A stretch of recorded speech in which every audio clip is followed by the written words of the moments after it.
Regione Friuli Venezia Giulia, manovra di autunno 2020. Oltre 250 milioni di euro tra risorse fresche e nuove iniziative.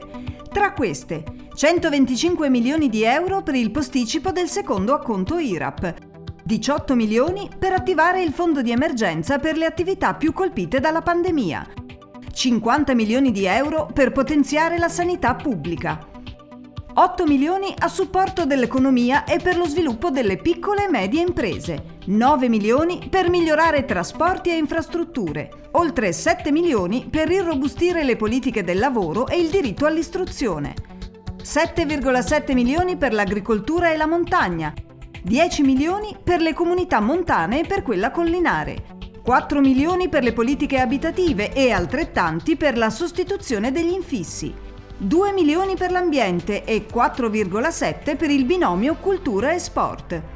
Risposte importanti oggi per il Friuli Venezia Giulia di domani. Il domani costruiamolo insieme, perché il Friuli Venezia Giulia siamo noi.